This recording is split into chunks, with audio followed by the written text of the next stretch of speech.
بسم اللہ الرحمن الرحیم۔ آج پھر ایک مرتبہ الحمدللہ عز و جل ہم طہارت کے مسائل میں سے ناپاک چیزوں کو پاک کرنے کے طریقے پارٹ نمبر 3 آپ کے سامنے پیش کر رہے ہیں۔ آپ سے گزارش ہے کہ آپ پوری توجہ کے ساتھ مسائل سمجھنے کی کوشش کیجئے۔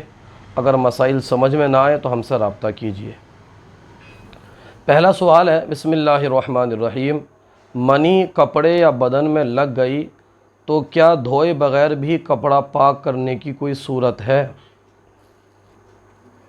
جواب دے رہے ہیں، جی ہاں، منی کپڑے یا بدن میں لگ کر خشک ہو گئی تو فقط مل کر جھاڑنے اور صاف کرنے سے کپڑا اور بدن پاک ہو جائے گا، اگرچہ ملنے کے بعد اس کا کچھ اثر کپڑے میں باقی رہ جائے۔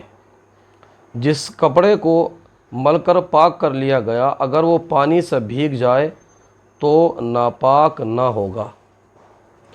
اب چونکہ منی کا یہ مسئلہ ہے، پہلے کے دور میں ایسا ہوا کرتا تھا کہ جو منی ہوتی تھی مرد حضرات کی تو وہ بہت زیادہ سخت ہوا کرتی تھی۔ آج کے دور میں اس کو خرج لیا جایا کرتا تھا، لیکن ابھی کا دور ایسا نہیں ہے۔ تو اس دور کی بات کر رہے ہیں کہ اور ابھی بھی اگر کسی کا مسئلہ ایسا ہے کہ اس کی منی بہت زیادہ گاڑی ہے، بہت زیادہ سخت ہے آج کے مقابلے میں، تو وہی مسئلہ بیان کر رہے ہیں، اس کو خرج کر کے پاک کیا جا سکتا ہے کپڑے کو۔ البتہ اگلا مسئلہ آپ سنیں گے تو آپ کی ذہن میں پورا یہ آ جائے گا۔ سوال نمبر 2 ہے کہ اگر منی تر ہے یا اس میں پیشاب مل گیا تو کیا حکم ہے؟ اس کا جواب ارشاد فرما رہے ہیں، اگر منی کپڑے میں لگی ہے اور اب تک تر ہے یا ساتھ پیشاب بھی لگ گیا تو دھونے سے پاک ہوگا، ملنا کافی نہیں ہے۔ تو دھونے سے پاک ہوگا بھی ایسا ہی ہے، منی جو ہوتی ہے نکلتی ہے اور کپڑے پہ پھیل جاتی ہے، ایسا نہیں کہ منی نکلی اور اپنی جگہ پر خشک ہو گئی۔ تو تر ہے یعنی پھیل گئی ہے کپڑے پہ پیشاب کی طرح، تو دھونا ہی پڑے گا، جیسے عام طور پہ ابھی ہے۔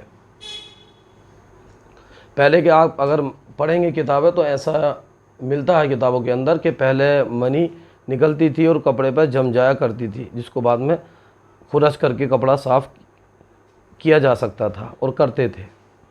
بہرحال ابھی جو سوال نمبر 2 اور جواب اس میں دیا ہے انہوں نے، اس کے اندر عام طور پر جو مسئلے ہوتے ہیں ابھی کے ٹائم پہ وہ پائے جاتے ہیں۔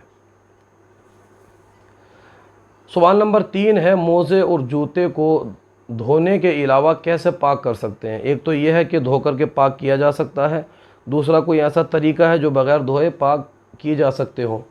تو اس کا ہی جواب ارشاد فرما رہے ہیں، موزے یا جوتے میں دلدار نجاست لگی جیسے پخانہ، گوبر، منی، تو اگرچہ وہ نجاست تر ہو، کھرچنے اور رگڑنے سے پاک ہو جائیں گے، موزے اور جوتے پاک ہو جائیں گے۔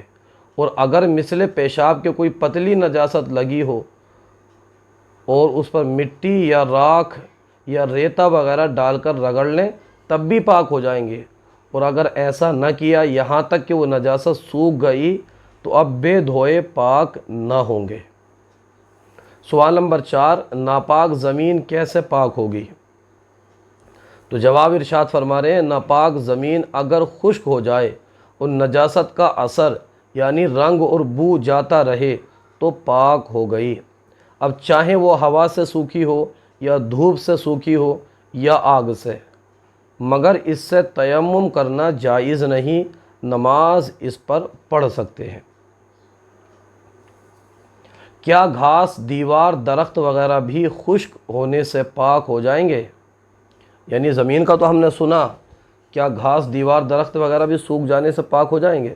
تو اس کا جواب ارشاد فرما رہے ہیں، درخت اور گھاس، دیوار اور ایسی اینٹ جو زمین میں جڑی ہو، یہ سب خشک ہو جانے سے پاک ہو گئے، جیسے یہ خشک ہوں گے ویسے ہی پاک ہو گئے۔ ہاں، اگر اینٹ جڑی ہوئی نہ ہو تو خشک ہونے سے پاک نہ ہوگی بلکہ دھونا ضروری ہے۔ یوں ہی درخت یا گھاس سوکھنے سے پہلے کاٹ لیں تو طہارت کے لیے دھونا ضروری ہے۔ اسی طرح اگر ایسا پتھر جو زمین سے جدا نہ ہو سکے تو خشک ہونے سے پاک ہے، ورنہ دھونے کی ضرورت ہے۔ یہ وہ درخت، وہ گھاس، وہ دیوار، وہ اینٹ کے بارے میں بتا رہے ہیں جو ناپاک ہو۔ سوال نمبر 6 ہے گھی میں چوہا گر کر مر گیا تو کیا حکم ہے؟ عام طور پر ہوتا ہوگا گھروں میں، یہ مسئلے کی ضرورت پڑتی ہوگی، تو اس کا جواب ارشاد فرما رہے ہیں جمے ہوئے گھی میں چوہا گر کر مر گیا تو چوہے کے آس پاس سے گھی نکال ڈالیں، باقی پاک ہے، کھا سکتے ہیں۔ گھی جمع ہوا ہے، اس میں چوہا گر گیا تو اس کے آس پاس کا گھی نکال دیں، باقی جو گھی بچا ہے وہ پاک ہے، حلال ہے، اس کو کھا سکتے ہیں۔ البتہ اگر گھی پتلا ہے تو سب ناپاک ہو گیا، اس کا کھانا جائز نہیں، البتہ اس کام میں لا سکتے ہیں جس میں استعمال نجاست ممنوع نہ ہو۔ تیل کا بھی یہی حکم ہے۔ ناپاک تیل کو پاک کرنے کا طریقہ: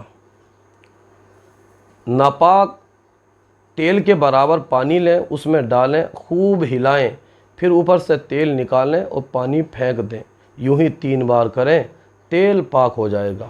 اس کے مزید طریقے بھی ہیں، اگر آپ جاننا چاہتے ہیں تو ہم نے ڈسکرپشن میں اپنا نمبر دیا ہوا ہے، ای میل آئی ڈی دیا ہوا ہے، آپ وہاں سے رابطہ کیجئے، انشاءاللہ تمام جو بھی طریقے ہیں آپ کو ارسال کر دیے جائیں گے۔ سوال نمبر 8 ہے جو چیزیں خود ناپاک ہیں کیا پاک ہو سکتی ہیں؟ جو چیزیں ایسی ہیں کہ وہ خود ناپاک ہیں، نجس ہیں، جن کو ناپاکی اور نجاست کہتے ہیں، جیسے شراب وغیرہ، تو ایسی چیزیں جب تک اپنی اصل چھوڑ کر کچھ اور نہ ہو جائیں پاک نہیں ہو سکتی۔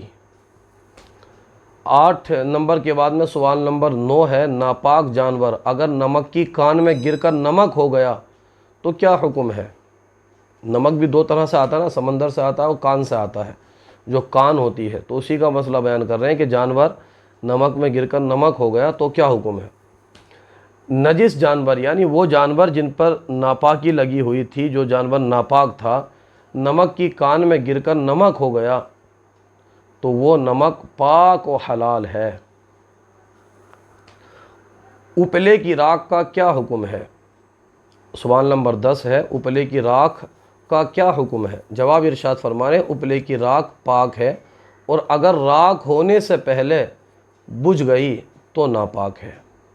آج کا سلسلہ آپ کو کیسا لگا کومنٹ باکس میں ضرور بتائیے، اگر کوئی غلطی ہو تو ہماری اصلاح فرمائیے۔ ہمارے یوٹیوب چینل الحیات اکیڈمی کو ضرور سبسکرائب کیجئے، ویڈیو کو لائک اور شیئر کیجئے۔ جزاکم اللہ خیرہ۔